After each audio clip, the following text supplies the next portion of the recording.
Listen carefully. What I'm about to tell you will disturb you. It should disturb you, because the truth is this. You are not poor by accident. You are poor by design. Your mind has been programmed carefully and deliberately to accept less, to want less, to be less. And the most terrifying part? You helped them do it. You welcomed the chains. You smiled as they locked you in. This video is not about motivation. Motivation is a drug for the weak, a temporary high that fades with the morning light. This is about something far more permanent and far more dangerous. This is about the complete and total reconstruction of your internal operating system. This is about killing who you are right now and building something new from the ruins. By the end of this journey, you will understand why every wealthy person you've ever envied thinks differently than you do. Not slightly differently.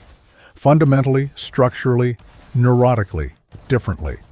And you'll understand exactly how to rewire your own brain to match theirs, regardless of the cost. The question isn't whether you can afford to take this journey. The question is whether you can afford not to. Because while you're watching this video, someone else is already 3 steps ahead, their mind already reprogrammed, already hunting in waters you don't even know exist. So here's what I'm offering you: a map to your own psychological reconstruction, a blueprint for self-inflicted brainwashing that will make you see money everywhere others see nothing, that will make you obsessed where others are balanced, that will make you dangerous where others are safe. But understand this from the beginning. There is no going back. Once you see the cage you've been living in, you cannot unsee it. Once you understand how deeply you've been programmed to fail, you cannot unknow it. The wealthy have always understood something that they never teach in schools. Your mind is not your friend. Your default programming is your enemy. And until you recognize that enemy and destroy it completely, you will never escape the financial prison you're living in. There is a virus living inside your mind right now. You didn't choose to catch it. It was injected into you before you could speak, before you could resist. By your parents, who caught it from their parents. By your teachers, who were paid to spread it. By a society that needs you poor, obedient, and grateful for scraps. This virus has a name, though no one speaks it directly. Call it the poverty consciousness. Call it the scarcity mindset. Call it whatever makes you comfortable. But understand this: it is alive inside you right now, making decisions for you, stopping you at every threshold where real wealth begins. How do you know you're infected? Listen to the voice in your head when you see someone wealthy. Does it whisper, they were lucky? Or they had connections? Or they probably cheated? That's not your voice. That's the virus speaking. It needs you to believe that wealth is external, accidental, impossible for someone like you. Watch what happens when you think about charging more for your time. Does your stomach tighten? Does a voice say, "Who do you think you are?" Does it remind you to be humble, to be grateful for what you have, to not be greedy? That's the infection, doing exactly what it was designed to do, keep you in your place. The wealthy call this being a good person. The system calls it being grounded. Your family calls it being one of us. But strip away the pleasant language and see it for what it truly is: a psychological prison guard, making sure you never escape the tax bracket you were born into. You were taught that wanting more is selfish, that thinking about money constantly is shallow, that obsessing over wealth is a moral failing. These aren't universal truths. These are control mechanisms. They were installed in you specifically to make sure you would never compete with those who have already won. Think about every wealthy person you know or have studied. Now tell me honestly, are they humble? Do they stay in their lane? Do they apologize for wanting more? No, they don't. They can't. Because that software was never installed in their minds, or if it was, they found a way to delete it completely. The uncomfortable truth is this: being nice is expensive. Being fair is expensive. Playing by rules that wealthy people wrote specifically to handicap you is the most expensive thing you'll ever do. And every day you accept this programming, you're choosing poverty over prosperity. Your school taught you to follow instructions, to wait for permission, to color inside the lines. Why? Because the system needs workers, not owners. It needs people who will trade 40 years of their life for a retirement plan and call it success. It needs you to believe that security is more valuable than freedom. Your family, with all their love, taught you their own limitations. They passed down their fears disguised as wisdom. Be realistic, they said. Get a safe job, they said. And because you loved them, you obeyed. You inherited their ceiling and called it your own. But here's what they never told you. Their reality doesn't have to be yours. Their failures don't have to become your blueprint. Their fear of money, their discomfort with wealth, their belief that rich people are somehow less moral. These are their wounds, not your destiny. The poverty virus spreads through language, through the phrases your family repeats like prayers. Money doesn't grow on trees. We're not made of money. Rich people are greedy. Every single one of these is a command, programming your subconscious to reject wealth before it even arrives. And you accepted it all. You nodded along. You let these toxic beliefs take root in your mind and call it your identity. You became proud of struggling. You found nobility in sacrifice. You turned poverty into a personality trait. This is the part where I need you to feel something uncomfortable.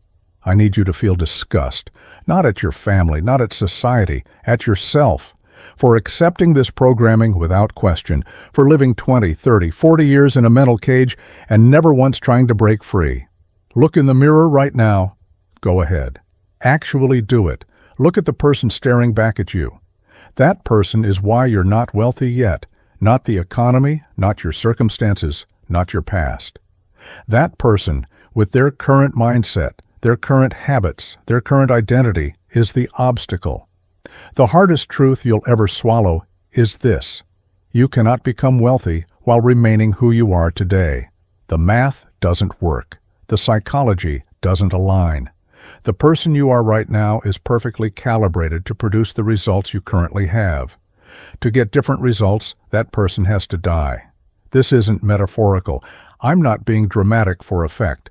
I mean that the identity you've built, the story you tell yourself about who you are, the comfortable narrative of your limitations, all of it has to be destroyed completely. The ego you protect, the self-concept you defend, the version of you that your friends and family recognize, that person is the enemy of your wealth. You've heard of ego death in spiritual contexts, where people use substances or meditation to dissolve their sense of self. What I'm describing is different. This is intentional, violent, strategic ego assassination.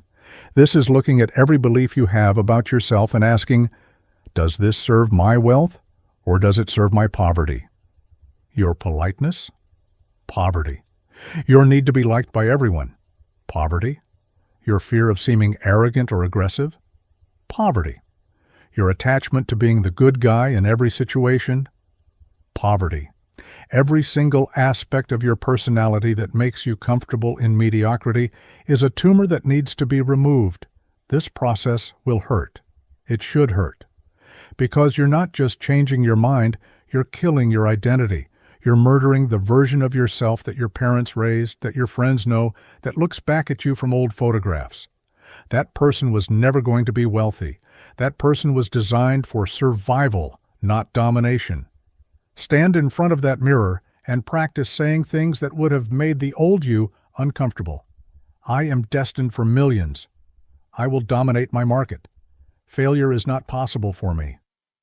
If those sentences make you cringe, make you laugh nervously, make you want to qualify them with modesty, good.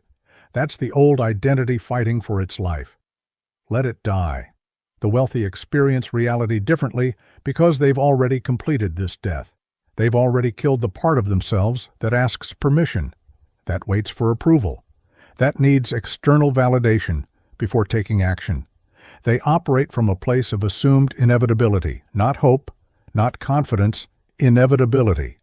Study any self-made billionaire and you'll find the same pattern.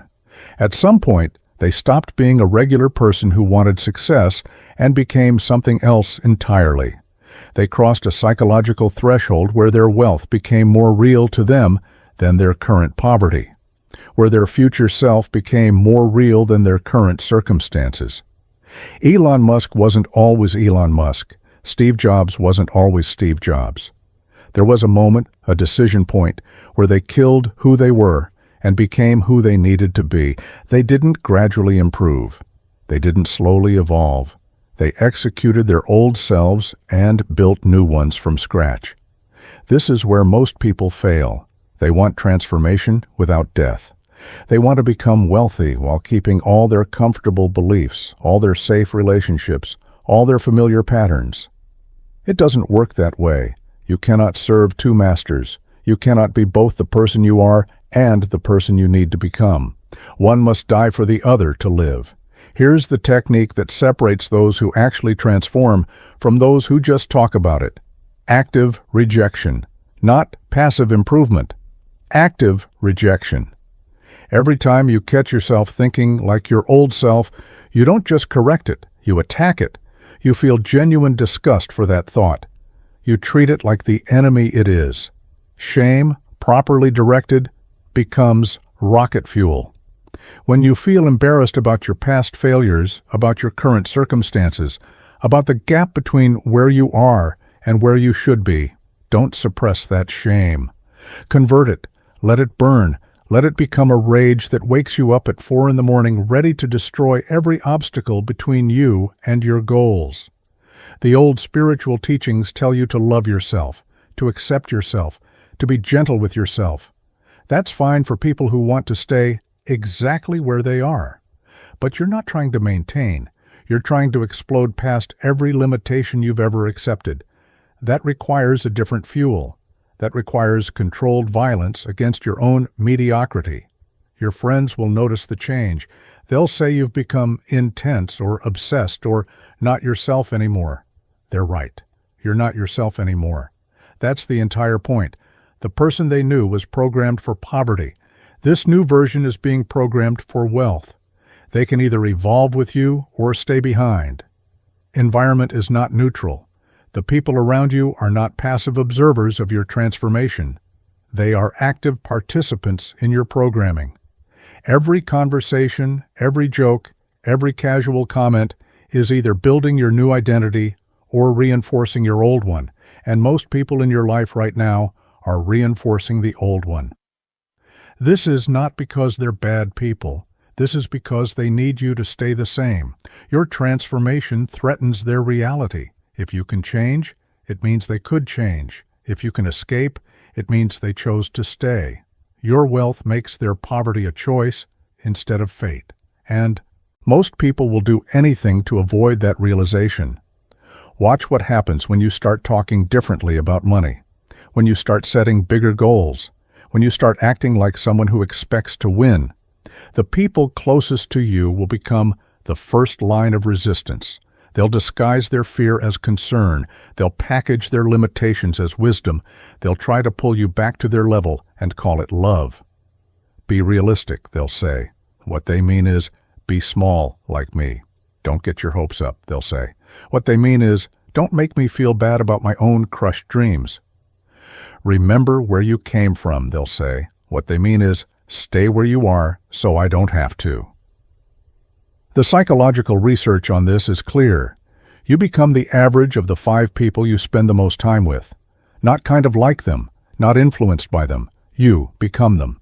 Your income, your habits, your beliefs, your standards, all of it gravitates toward the mean of your social circle. This isn't opinion. This is measurable, documented fact. So here's the uncomfortable question. Can you afford to keep spending time with people who think small? Who celebrate small wins? Who have already decided that wealth is for other people? Can you afford conversations that normalize struggle and make jokes about being broke? The answer is no, you can't. Not if you're serious about this transformation, because every hour you spend in environments that reinforce poverty consciousness is an hour spent undoing your reprogramming. It's like trying to get sober while living in a bar. Technically possible, practically suicide. This doesn't mean you hate these people. This doesn't mean you judge them. This means you recognize that their programming and your new programming are incompatible, that their reality and your target reality cannot coexist in the same mental space, that you have to choose. Some call this selfish.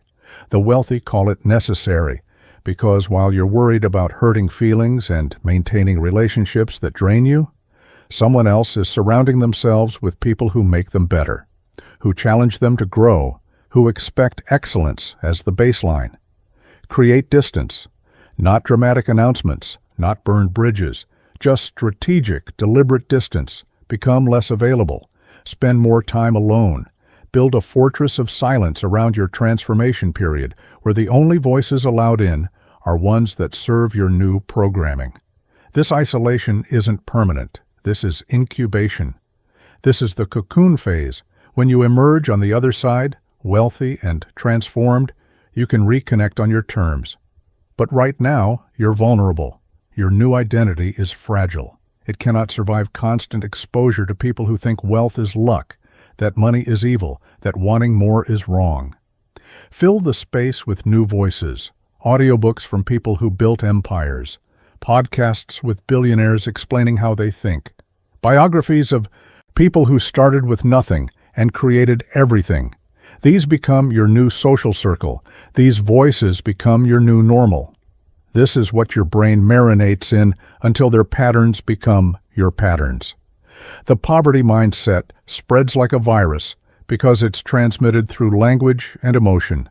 Someone complains about money, you feel their stress. Someone jokes about being broke, you laugh and internalize the belief that poverty is normal. Someone warns you about risks, you inherit their fear. This is emotional contagion, and it's killing your potential. So you build walls, mental walls, emotional walls, social walls. You become extremely selective about what information gets into your mind and who gets access to your time. You become ruthless about protecting your psychological environment because you understand that your environment is your destiny. This will feel lonely. It should feel lonely.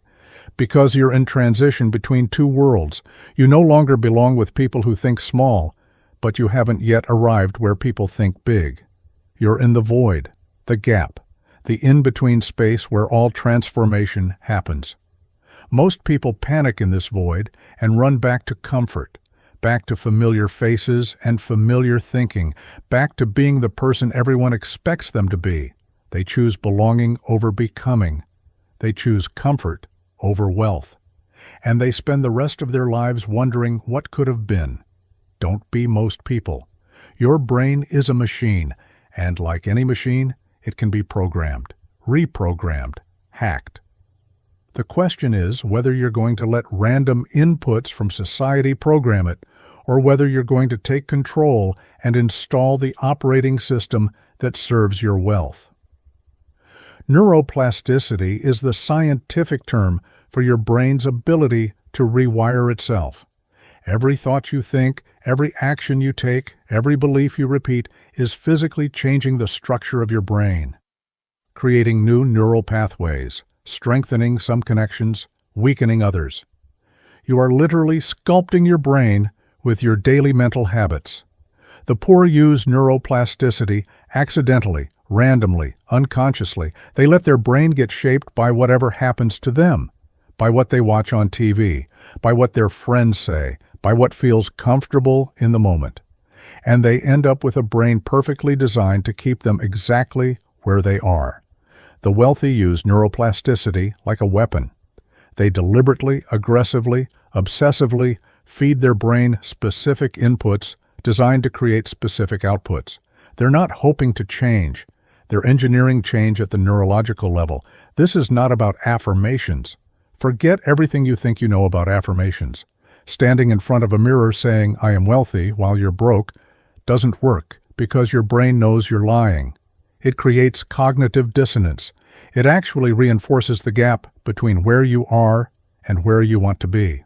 What works is command language, military language, imperative language that your brain receives, not as a wish, but as an order. You will make $10,000 this month. Not, I hope to, or I'd like to. You will. Non-negotiable. The conversation is over. You will find the solution. You will dominate this market. You will become undeniable. These aren't hopes. These are commands from your conscious mind to your subconscious. And when you repeat them with enough conviction, enough frequency, enough emotional intensity, your subconscious starts treating them as operating instructions. But here's where it gets interesting. Your brain has a system called the reticular activating system, or RAS. It's the filter that determines what information gets through to your conscious awareness. Right now, your RAS is tuned to filter out opportunities and highlight threats. It's set to survival mode, not wealth mode. The poor person walks down the street and sees problems, traffic, crowds, noise. The wealthy person walks down the same street and sees opportunities, 3 empty storefronts that could be acquired cheap, a crowded restaurant that proves demand, a badly designed sign that shows an owner who would sell for the right price. Same street, same reality, different RAS programming, different filter, different world. You hack your RAS through obsessive focus, by making wealth so central to your identity that your brain starts automatically filtering reality to show you money-making opportunities everywhere. You train your RAS to see what you need to see by constantly asking yourself money questions. How could I make money from this? Every situation, every conversation, every problem you encounter, how could I make money from this? Your brain will start answering automatically. Ideas will come while you're in the shower, while you're falling asleep, while you're stuck in traffic. Because your RAS is now hunting for those patterns. Who would pay to solve this problem? Where is the inefficiency I could exploit? What skill could I develop that would 10x my income? These questions, repeated constantly, become your brain's new search parameters. And what you search for, you find. The technique is simple but brutal. You repeat your command language a minimum of 2 times a day. First thing when you wake up, last thing before sleep. These are the moments when your brain is in theta wave states, the same state used for hypnosis. Your subconscious is most receptive, your critical factor is weakest. This is when you install the new programming. 10 minutes every morning, 10 minutes every night, sitting in silence, speaking your commands out loud with absolute conviction. Not reading them, not thinking them, speaking them. Because the vibration of your own voice saying these things creates a stronger neural imprint than silent thought. And you do this every single day for a minimum of 90 days. Why 90? Because that's approximately how long it takes to create a new neural pathway that's strong enough to compete with your old default programming. Anything less, and you're just playing with change, not creating it. This will feel insane at first. Your logical mind will resist. You'll feel ridiculous. You'll want to quit. This is your old programming fighting for survival. Push through. Because on the other side of this discomfort is a brain that automatically generates wealth-building thoughts instead of poverty-maintaining thoughts. There's a difference between confidence and delusion. Confidence says, I can probably succeed if I work hard. Delusion says, I cannot fail. Failure is not possible for me. I am inevitable. Guess which one builds empires? What the self-help industry won't tell you is that every truly wealthy person operates from a place of strategic delusion. They have convinced themselves, at a level deeper than logic, that their success is predetermined, that they're playing a game where the outcome is already decided in their favor, that the money is already theirs. It's just taking time to show up in physical reality. This sounds crazy. It is crazy. It's also how billion-dollar companies get built by people who started with nothing. Steve Jobs didn't think he might be able to build a successful computer company. He knew it. With a certainty that had no rational basis. When everyone told him the iPhone would fail, he didn't have doubt. He had a reality distortion field so strong that it bent other people's perceptions of what was possible. Elon Musk doesn't hope SpaceX will colonize Mars. He knows it will happen. He speaks about it not as a possibility, but as an inevitable future that he's simply remembering. This isn't confidence. This is a carefully constructed delusion that gives him supernatural levels of persistence. You need to build your own reality distortion field, your own unshakable belief that wealth is not something you're trying to achieve, but something you're predetermined to experience. This belief becomes a self-fulfilling prophecy because it changes how you act, how you speak, how you carry yourself, how much risk you're willing to take. Here's the key. You're not trying to believe you're already rich. Your brain will reject that as obviously false. You're trying to believe that you becoming rich is as certain as gravity, that it's a law of nature, that the only variable is time. The money is already mine. It's just moving toward me through multiple channels I can't see yet. This becomes your operating assumption, not something you're trying to manifest through wishful thinking. Something you know, the way you know the sun will rise tomorrow. This level of certainty eliminates the poison of anxiety. Most people fail because they're constantly managing the emotional ups and downs of uncertainty. Am I going to succeed? What if I fail? Is this the right path? Every one of those questions drains energy and creates decision paralysis. When you operate from assumed inevitability, those questions disappear. You're not wondering if you'll succeed. You're just executing the steps that lead to a predetermined outcome. Failed launch? Irrelevant. It's just part of the sequence. Lost money? Temporary. The end result hasn't changed. This is what psychologists call an internal locus of control on steroids. It's the belief that you are the primary force in your reality, that external circumstances are irrelevant compared to your will, that you shape outcomes rather than respond to them. To build this, you need proof. Not external proof, internal proof. You need to remember every time you succeeded against odds, every time you figured something out, every time you survived something that should have broken you. These become your evidence that you're someone who wins. Create a success journal. Not a gratitude journal, a success journal.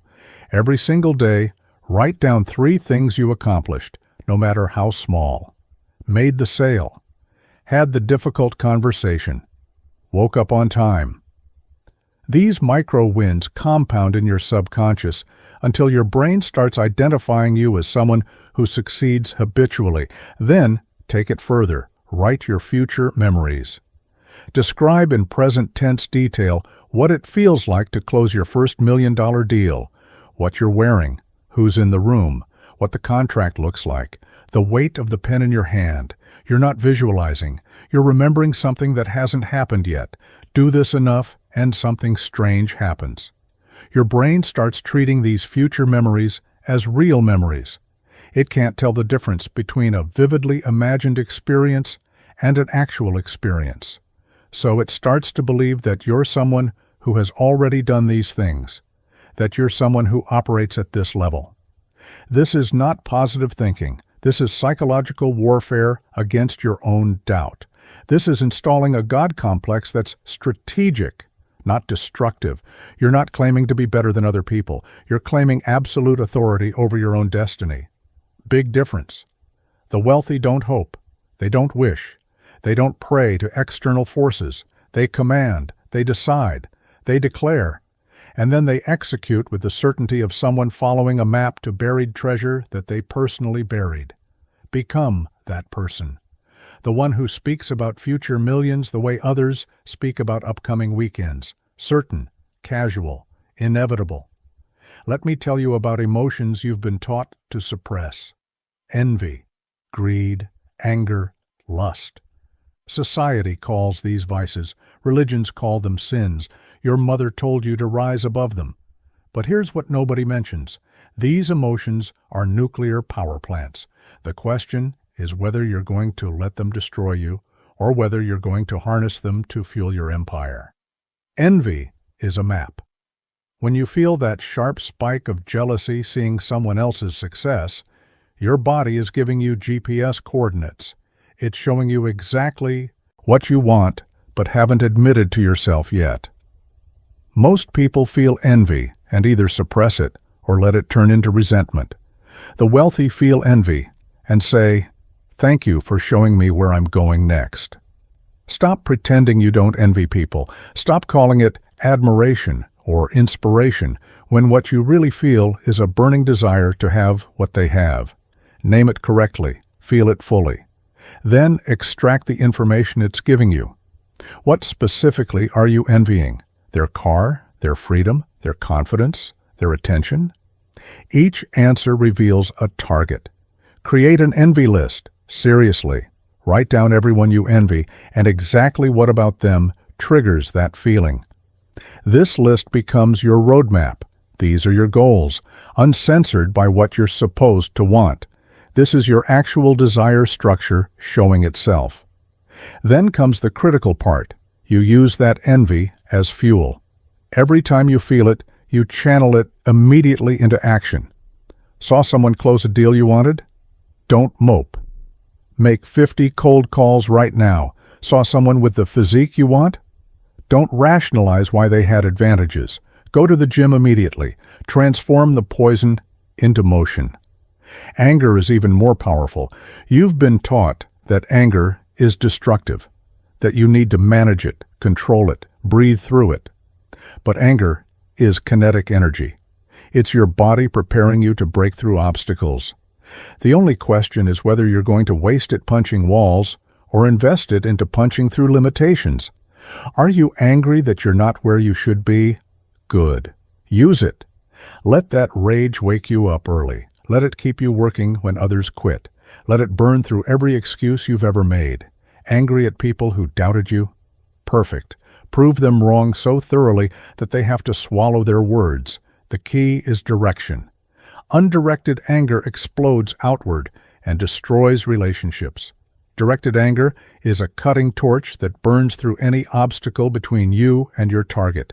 Aim it at your goals, not at people. Aim it at your limitations, not at circumstances. Greed. They taught you greed is evil.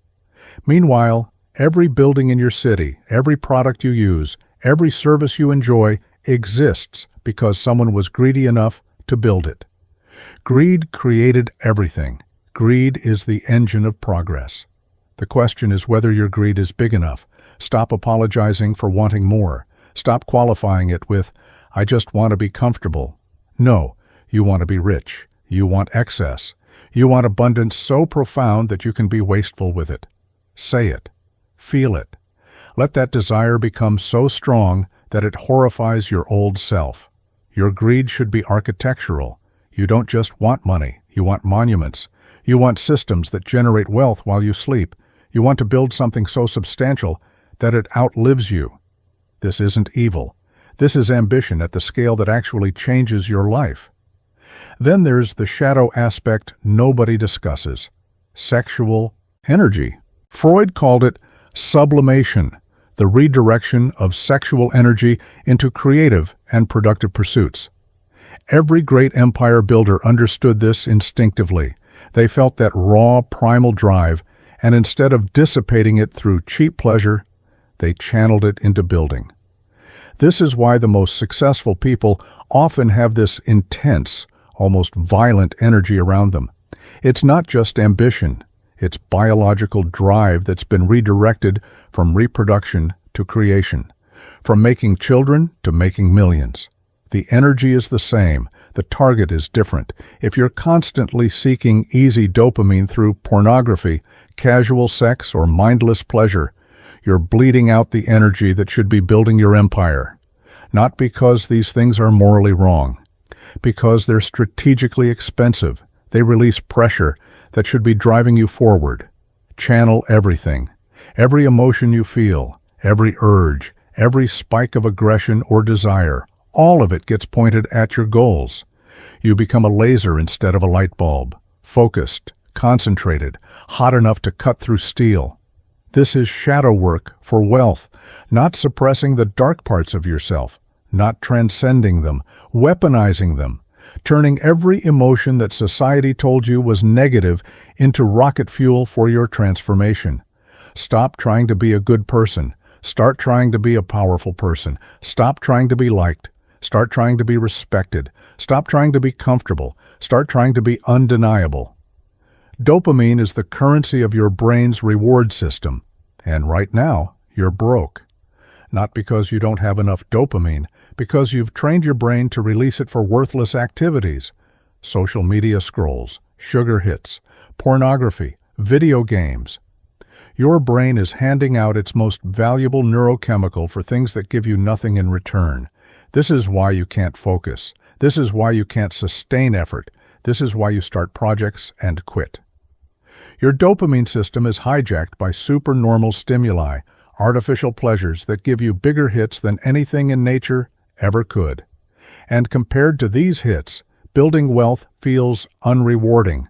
The pleasure is too delayed, the feedback too subtle. So you quit before you see results. You need to recalibrate, intentionally, brutally, completely. You need to make your brain so starved for dopamine that the only thing that can satisfy it is progress. This is chemical warfare against your own hedonic treadmill. Start by cutting off the cheap hits. Delete social media apps. Not use them less? Delete them. Block pornography sites at the router level. Remove video games. Stop eating processed sugar. Every easy source of pleasure gets eliminated. Not forever. Just for 90 days while you rewire. Your brain will scream. It will tell you this is extreme. It will manufacture reasons why you need these things. Push through. Because what you're doing is creating a chemical hunger that can only be fed by actual achievement, by closing deals, by generating income, by measurable progress toward wealth. This is monk mode. Total elimination of noise, no parties, no casual socializing, no entertainment that doesn't serve your growth. You become boringly single-minded, obsessively focused. And in that focus, magic happens. Your dopamine system begins to reset. The small wins start feeling rewarding again. Making a sale gives you a hit. Finishing a project gives you a hit. Even just completing your daily execution checklist starts triggering reward responses. Your brain is relearning what pleasure actually means. Then you take it further. You start training your brain to get dopamine from difficulty, from challenge, from the feeling of pushing through resistance. This is where real transformation happens. This is where you transcend normal human motivation and enter a different state entirely. Athletes call this learning to love the pain. Entrepreneurs call it falling in love with the process. What they're really describing is a neurological shift where your reward system starts firing not for results, but for effort itself, where hard work becomes its own reward. You can force this shift through ritual. Before every difficult task, you do something that triggers a small dopamine release. Maybe it's a specific song. Maybe it's a particular movement. Maybe it's a phrase you say. Something small but consistent. Then you immediately start the hard work. Do this enough times, and your brain creates an association. The dopamine trigger becomes linked to the work. Eventually, your brain starts releasing dopamine when you begin the work itself. You've hacked your reward system to make difficulty feel good. This is how people become capable of working 16-hour days and calling it fun. This is how founders stay obsessed with their companies for decades. This is how wealth builders outwork everyone else without feeling like they're sacrificing. Because their neurochemistry is optimized differently. Compare this to how most people operate. They need external reward to motivate effort. They need to see the finish line before they start running. They need constant reassurance that it's going to be worth it. Their dopamine system is weak, corrupted, dependent on external validation. You're building the opposite, a dopamine system so robust that you can sustain massive effort with zero external feedback, where your own standards become the only reward that matters, where you can work in silence for months, years if necessary, because the work itself has become the pleasure. This is the neurological foundation of wealth, because building real wealth takes time, often years with no visible progress. Most people quit because their brains can't handle that delayed gratification.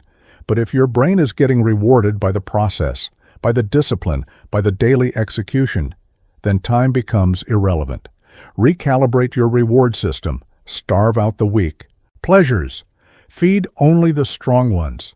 Turn your brain into a machine that gets high on productivity and stays sober on entertainment. This is how you build the engine that never stops. Let's discuss something uncomfortable. The best business decisions are made without emotion. The most profitable strategies often require doing things that feel wrong. There's a mode of thinking that successful people access that looks, from the outside, almost sociopathic. Cold, calculated, ruthlessly logical. This doesn't mean becoming cruel. It means developing the ability to separate emotion from decision-making when necessary, to see situations clearly without the distortion of guilt, fear, or misplaced empathy. Most people lose money because they can't make hard decisions. They can't fire the friend who's dragging down their company. They can't walk away from a bad deal because they feel obligated. They can't negotiate aggressively because they're afraid of seeming mean. Their emotions are attacks on every transaction. The wealthy have learned to put their emotions in a box when it's time to execute. Not permanently, not in all contexts. But in the moments where decisions determine outcomes, they become perfectly rational machines. They evaluate cost versus benefit, risk versus reward, opportunity versus sentimentality, and they choose based on numbers, not feelings. This is a learnable skill. When facing a business decision, you practice asking, what would someone with no emotional attachment to this situation do? You remove yourself from the equation. You become a third-party consultant to your own life. And suddenly the right move becomes obvious. Should you keep funding that failing project because you've already invested so much? No. Sunk cost fallacy. Emotion says yes. Logic says, cut your losses. The wealthy choose logic. Should you partner with someone you like but who lacks skills? No. Affinity bias. Emotion says yes. Logic says, hire for competence. The wealthy choose logic. Should you charge less because you want people to like you? No. Value alignment error. Emotion says yes. Logic says charge what you're worth. The wealthy choose logic. This isn't about becoming a bad person. It's about recognizing that in business contexts, emotional decision-making is expensive. Every time you choose comfort over profit, kindness over logic, approval over advantage, you're paying a price. And that price compounds over years into the difference between wealth and poverty. Practice viewing situations like chess. Every person is a piece. Every relationship is a position on the board. This doesn't mean you don't care about people. It means you evaluate their role in your strategy clearly. Are they assets? Do they provide value, connections, skills, capital? Are they liabilities? Do they drain time, energy, resources without return? This sounds harsh. It is harsh. It's also how every successful person privately evaluates their network, even if they'd never say it out loud. They categorize, they prioritize, they invest time where it multiplies value and divest from where it doesn't. You need to develop comfort with asymmetric relationships. Not everyone gives you as much as you give them. That's fine. As long as the total equation works in your favor, some people are pure value add. Some are pure value drain. Most are somewhere in between. Track this mentally. Adjust your investment accordingly. Then, there's the relationship with money itself. Most people have emotional attachment to money that paralyzes them. They're afraid to spend it, afraid to lose it, afraid to invest it aggressively because loss feels personal. This fear is expensive. The wealthy view money as a tool, as ammunition, as a means to an end, not the end itself. They can lose $100,000 on a failed venture and feel nothing because emotion isn't part of the equation. They evaluated the risk, took the shot, it didn't work. Next. This emotional detachment from money is what enables them to take the big swings, to invest aggressively, to spend 6 figures on education or networking or business assets without hesitation. Because they're not attached to the money, they're attached to the outcome. Build this detachment through exposure. Start making financial decisions that scare you slightly. Invest amounts that feel uncomfortable. Spend money on growth even when your emotional instinct is to hoard. Each time you do this and survive, your emotional attachment weakens. This is financial fear exposure therapy. You're systematically desensitizing yourself to the anxiety of financial risk. Until you can make six-figure decisions with the same emotional neutrality that you currently make $10 decisions. The goal isn't to stop caring about anything.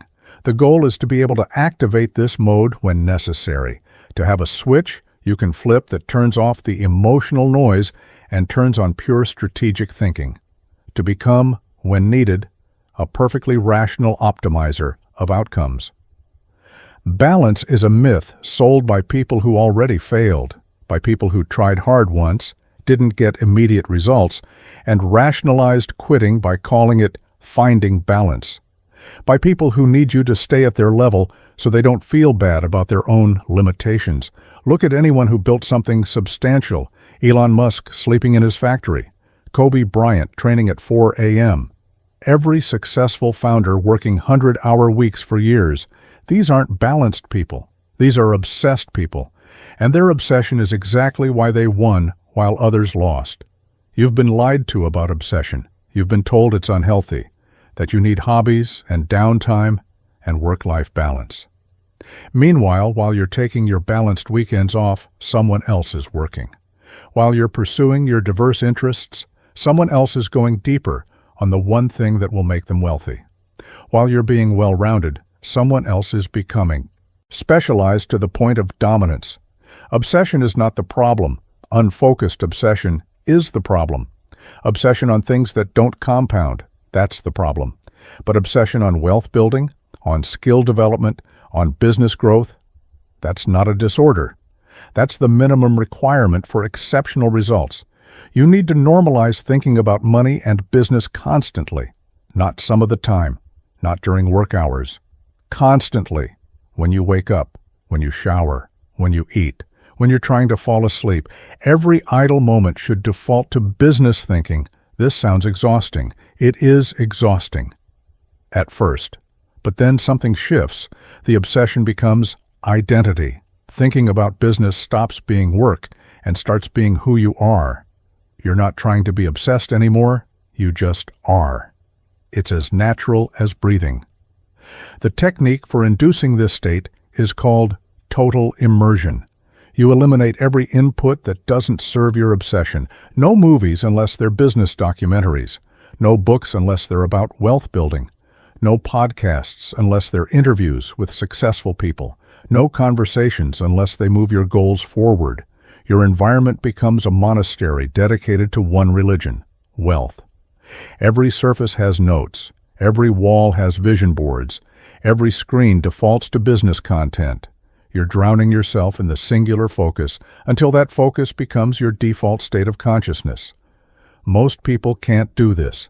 They'll try for a week and crack. They'll need variety. They'll need escape. They'll need entertainment that has nothing to do with their goals. This need is exactly what keeps them average. You're building different wiring. You're conditioning yourself to get pleasure from business thinking, to get entertainment from strategy, to get relaxation from planning. You're turning what most people consider work into your natural state. Your friends will call you unbalanced. Let them. While they're watching Netflix, you're watching your bank account grow. While they're living life, you're building the life that will make their life look like a trial run. Here's the secret they won't tell you. The obsession phase is temporary. Once you've built substantial wealth, once you've created systems that run without you, then you can afford balance. Then you can afford hobbies. Then you can afford downtime. But trying to have balance before you have wealth is like trying to enjoy retirement before you've built the retirement fund. You have to earn the right to be balanced. You earn it through years of imbalanced, obsessive focus, through seasons of saying no to everything that doesn't serve your primary objective, through becoming so boringly single-minded that people stop inviting you to things because they know you'll just talk about business. This is the crucible. This is where most people quit and rationalize it as choosing happiness. But happiness before success is procrastination in disguise.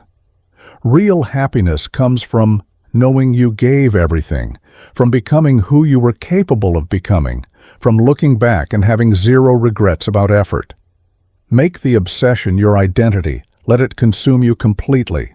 Let it become the lens through which you see everything, because on the other side of this obsession is the freedom everyone wants but refuses to pay for. You've built the new operating system. You've installed the programming. You've become someone different. Now comes the hardest part, defending this new mind against the constant assault of normal reality trying to pull you back. Every day you will face attacks on your new belief system. People will question your choices. Circumstances will test your conviction. Your old self will whisper that you've gone too far, that you should return to normal. This is where most transformations fail, not in the building, in the maintaining. You need a mental fortress, a set of daily rituals so strong that they reinforce your new identity regardless of external feedback. These rituals are non-negotiable. They happen whether you feel like it or not, whether you're seeing results or not, whether anyone believes in you or not. Morning ritual. Before you check your phone, before you interact with anyone, you spend 30 minutes reinforcing who you are now. You speak your commands. You review your vision. You remember your certainty. This is psychological armor. You're putting it on before the world gets access to you. Evening ritual. Before sleep, you review the day through the lens of your new identity. Not what went wrong, not what you wish you'd done. Only, what did I do today that aligns with who I'm becoming? What evidence did I create that my wealth is inevitable? You're feeding your subconscious mind the material it will process while you sleep. During these rituals, you're not hoping, you're not wishing, you're remembering. Remembering that you already decided this outcome, that the debate is over, that you're just executing a plan that's guaranteed to work because you've made failure impossible through sheer force of will. When you face rejection, and you will, you don't process it as evidence that you're wrong. You process it as friction, as resistance, as the universe testing whether you actually believe what you say you believe. And you use it to strengthen your conviction, not weaken it. When you face failure, and you will, you don't see it as a sign to quit. You see it as a course correction, as information, as the cost of education, because people who succeed don't fail less, they fail more. They just don't interpret failure the same way poor people do. Build a shrine to your inevitable success, not metaphorically. Actually build it, a space in your home dedicated to your future self, pictures of what you'll own, numbers of what you'll earn, quotes from people who already did what you're doing. You visit this space daily and feel the future so strongly that it becomes more real than your present. This is self-hypnosis. And it works because your subconscious mind cannot distinguish between vividly imagined experiences and real ones. So you're giving it experiences of success, of wealth, of achievement, until it starts to believe that this is who you are, that this is your reality. The wealthy don't just maintain positive thinking, they create psychological systems that make negative thinking impossible. They build routines so strong that doubt can't penetrate. They surround themselves with reminders so constant that forgetting their goals requires more effort than remembering them. You need protection from your own mind, because your mind, left unguarded, will sabotage everything. It will find reasons to quit. It will resurrect old doubts. It will bargain for comfort. So you don't leave it unguarded. You install these rituals like security systems, like walls, like moats. Every morning you're reapplying the programming. Every evening you're reinforcing it. Between these bookends, your mind is less likely to drift back to old patterns. You're creating psychological consistency through relentless repetition. This is the maintenance phase that most people skip. They do the exciting work of transformation, but not the boring work of preservation. And slowly, imperceptibly, they drift back to who they were. Their environment reprograms them. Their old habits resurface. Their old identity reclaims them, not you. You understand that maintaining this new mind is not optional. It's the most important work you'll do. More important than the strategy, more important than the tactics, because without the right mind, none of the other tools work. Protect this transformation with your life, because in a very real sense, it is your life. The old you died. This new you is who you actually are, and letting it die means going back to a life you've already decided is unacceptable. Your external reality is lagging behind your internal reality. This is why transformation feels surreal at first. You've changed your mind, but your bank account hasn't caught up yet. You think differently, but your circumstances look the same. This gap is where faith lives, or where most people quit. But here's what you need to understand. Your internal shift is already changing your external reality. It's just not visible yet. The way you carry yourself has changed. The way you speak has changed. The way you look at people and situations has changed. And people are responding to these changes even if you can't see it yet. There's something called the halo effect in psychology. People attribute positive qualities to individuals who display one positive trait. But there's also a reverse halo effect. When you project power, confidence, certainty, people unconsciously treat you like someone who has power. They defer to you. They seek your approval. They offer opportunities they wouldn't offer to your old self. You're now walking differently, making more direct eye contact, speaking with fewer qualifiers and more certainty, taking up more space. These micro changes in behavior signal to others that you're someone important, someone who should be taken seriously, someone who's going somewhere. Watch what happens in your interactions now. People will start responding to you differently without you explicitly asking for anything. Strangers will be more helpful. Colleagues will give you more respect. Potential partners will be more interested, not because of what you've accomplished yet, because of who you're being. This is manipulation of reality through presence. The wealthy have always known this. Your energy, your certainty, your absolute conviction that you're destined for success creates a field around you that affects how people behave.